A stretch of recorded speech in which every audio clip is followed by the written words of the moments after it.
We don't want any pain tonight. Just fluff, smiles, laughs, happy endings, and easy-to-watch shows. I'll save you the trouble of searching for more because you've probably already seen Business Proposal, King the Land, Touch Your Heart, or even Her Private Life. So instead, we're going with dramas you may not have heard of yet. And what better way to start than with a fresh one? Boyfriend on Demand. We know that AI partners have become a real thing nowadays, and this drama tackles exactly that.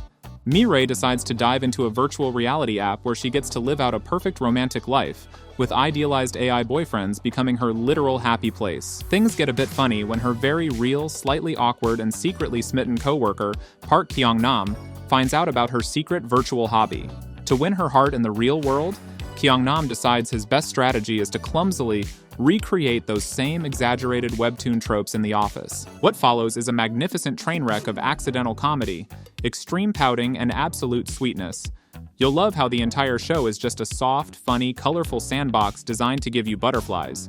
And don't worry, when Mireille realizes that the virtual boyfriend who has been making her smile the most actually has Kyung-nam's real-life personality behind him, she permanently deletes the app because reality is finally better than fantasy.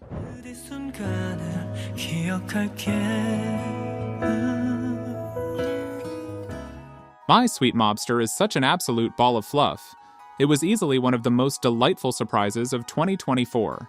Ji Hwan is a massive, deep-voiced former mob boss who now runs a sausage company that hires ex-convicts to give them a second chance. He wears all black, never smiles, and terrifies everyone he meets.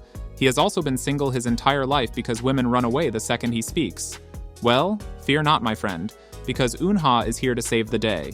She is pure sunshine, loves bubbles, and is determined to make kids smile. The moment they meet, she just sees a big, shy guy who needs a friend. The show uses hilarious cartoon sound effects and bright animations whenever Ji Hwan gets flustered. Seeing a man who looks like a movie villain standing in a kitchen wearing a pink apron while making cotton candy will instantly cure your bad mood. You'll come for the comedy, but you'll stay for the greenest flag of a male lead imaginable. Ji Hwan has the deepest voice in the universe, but he treats Eunha like she's made of glass. I'm not even kidding when I say this drama will have your cheeks hurting from smiling.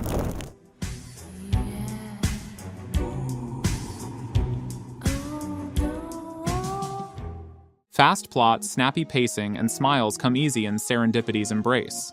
10 years ago in high school, Hongju got her heart badly broken, and she's been completely cynical about love ever since.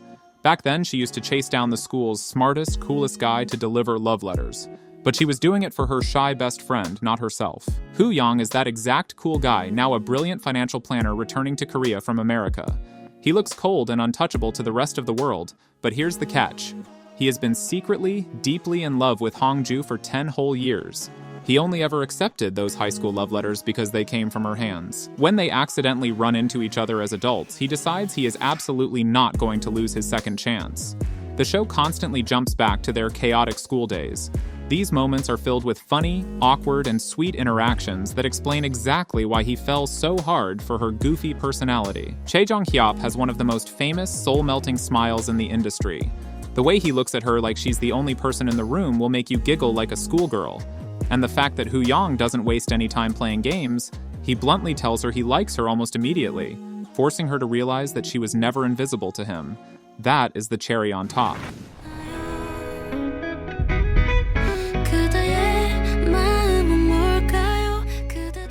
If you love the contract dynamic in Boyfriend on Demand, this 2024 hit takes the classic fake marriage trope and turns it into a masterclass in pure fun, wit, and some of the best comedic timing of the year. No Gain, No Love throws us into the life of a woman who decides to fake a marriage so she won't miss out on a promotion at work. Ji-wook is a walking green flag. He literally can't stand seeing anyone in need, even though Ha-young is his most annoying and demanding customer. When she desperately asks him to play her fake groom to save her job, his helper instinct immediately kicks in, and he agrees. This drama gives us rom-com queen Shin Min-ah in her absolute element. She is bold, loud, fiercely independent, and incredibly funny. Her facial expressions alone will keep you grinning. As for the secondary romance between a rich, unhinged CEO, Lee Sang-yi, and a closeted R-rated web novelist, Han Ji-hyun, it completely stole the show for a lot of fans. It was so funny and popular that they literally made a 2-episode spin-off just for them. 진짜 유치하다 소백호. 김미경씨 성가시고요. Don't you worry, I'm in Haley. The Potato Lab gives us a passionate researcher who quite literally lives, breathes, and dreams about potatoes. Kim Mi-kyung works at a rural potato research institute in a peaceful mountain valley, spending her days trying to breed the perfect crop, which she naturally names after herself. She's loud, chaotic, fiercely protective of her team, and speaks fluent biology whenever she gets fired up.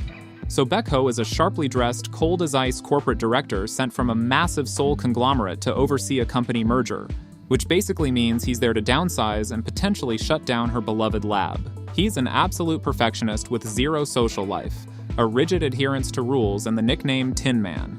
The real fun begins when Baek-ho accidentally moves into the local guest house run by Mi-kyung's younger brother. Finding themselves living under the same roof at night and bickering over crop logistics by day, Mi-kyung rallies the entire village to pull the most hilariously immature and petty pranks on him in an attempt to save her lab. But as they're forced to handle emergencies together, this cold city guy starts to completely melt for the valley's wildest researcher. The show loves taking classic dramatic K-drama cliches and turning them into a blast of laughter. Like the iconic scene where the male lead stands in the pouring rain, protecting the female lead with an umbrella. In this show, she looks at him and yells, "What the fuck?" It's pure comedy gold, not gonna lie.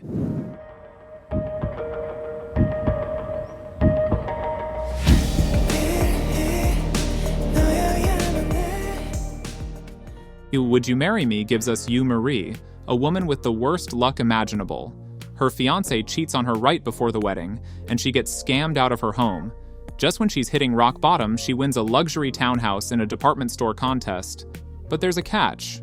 It's only for newlyweds. Desperate and homeless, she spots a stranger who shares the exact same name as her ex-fiancé and begs him to play the role of her husband for 90 days. Kim Woo-ju is the perfectionist heir to a historic bakery empire. He's cold, sharp, and totally focused on his business until he agrees to help Miri on a whim. The two of them move into this fancy townhouse and have to convince a sharp-eyed neighborhood investigator that they're a real, lovey-dovey couple. These two are a dream team. They have that effortless, bickering but sweet chemistry that makes you kick your feet and smile at the screen every single time they share a scene. There's something inherently funny about two strangers being forced to act like a married couple in a house that's way too nice for them. The accidental touches, the breakfast squabbles, and the "oops, we have to share a bed" moments are all handled with such light-hearted charm.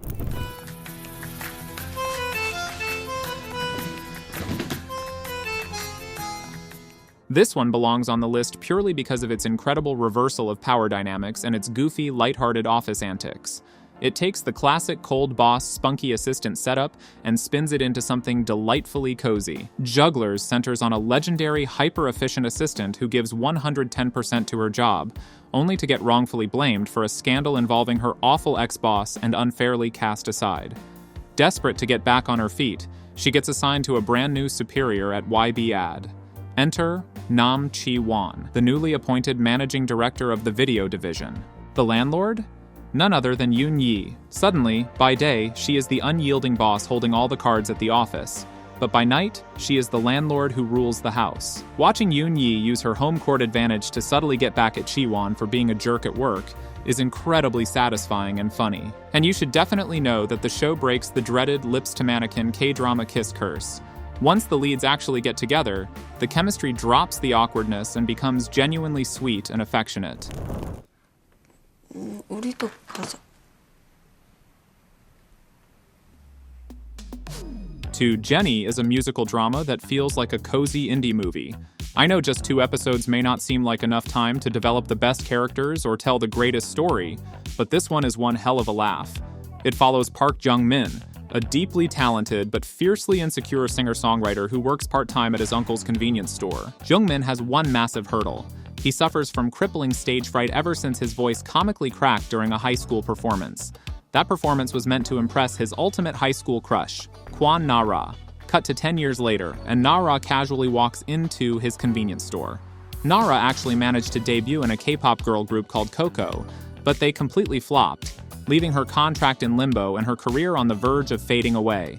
Desperate to reinvent herself as a musician, she decides she needs to learn how to play the guitar. When she runs into Jung-min and discovers his insane guitar skills, she asks him to be her teacher. Seizing his second chance, Jung-min agrees, using their acoustic lessons as a way to conquer his phobia, help her find her voice, and finally express the feelings he's been hiding for a decade through the songs he writes for her.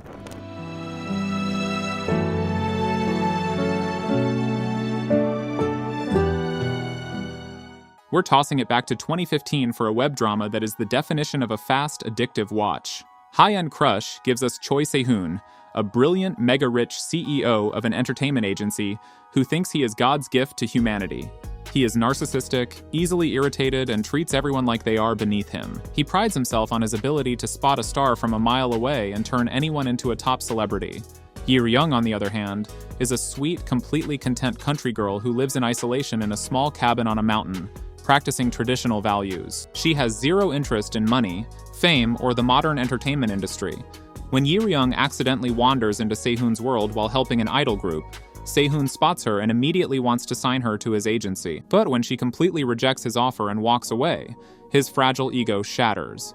He becomes utterly obsessed with tracking her down and convincing her to join his company, completely oblivious to the fact that he is actually falling helplessly, ridiculously in love with her. Watching this sophisticated city mogul run up a mountain in expensive shoes, screaming at the top of his lungs because a country girl ignored him, is pure comedy.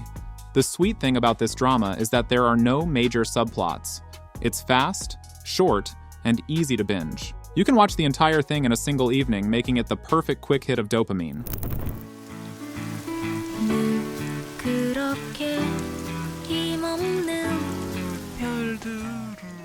Go Ho's Starry Night is about a 29-year-old advertising agency contractor who works tirelessly to survive in the brutal corporate world. She's competent, hardworking, and constantly writes personal reviews of her male coworkers in a secret online column called Starry Night. Her life is pretty ordinary until her team gets completely shaken up. First, her infamously short-tempered and fiercely demanding boss, Kang Tae-ho, who has spent years making her work life a living hell, suddenly starts acting differently.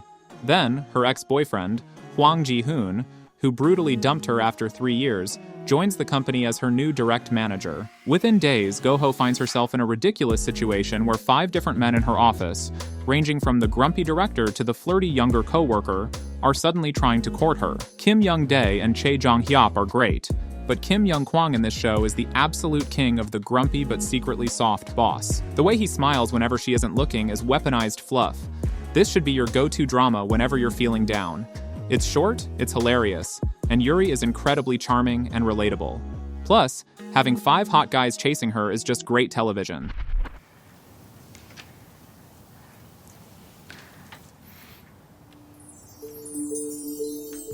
You Drive Me Crazy pulls us right back down to earth with one of the most realistic and beautifully intimate friends-to-lovers dynamics ever put on screen. Han Eun-sung and Kim Rae-won have been best friends for 8 years. They know everything about each other, share every ugly habit, and have zero boundaries, until one alcohol-fueled night 2 months ago when they accidentally sleep together. Terrified of ruining their friendship, they collectively decide to pretend it never happened. Things change when Eun-sung's apartment suffers a massive water leak, leaving her temporarily homeless. With nowhere else to go, she packs her bags and crashes at Rae-won's house. Suddenly forced back into close proximity as temporary roommates, the lingering, unaddressed awkwardness from that night begins to boil over. As they fight over flat soda, clean up after a runaway pet hedgehog, and watch new love interest enter the picture, they're forced to confront a terrifying reality. They might actually be in love with each other. Before Kim Sun-ho's breakout roles in Startup and Hometown Cha-Cha-Cha, this miniseries showcased exactly why he belongs in rom-com royalty. His dimpled smile, subtle pining, and the sheer panic in his eyes whenever Eun-sung gets too close are guaranteed to make you melt. This is the gold standard for the friends-to-lovers trope. It captures the exact terrifying moment when you realize your safe haven person is actually your forever person. You should be watching this at least twice a year.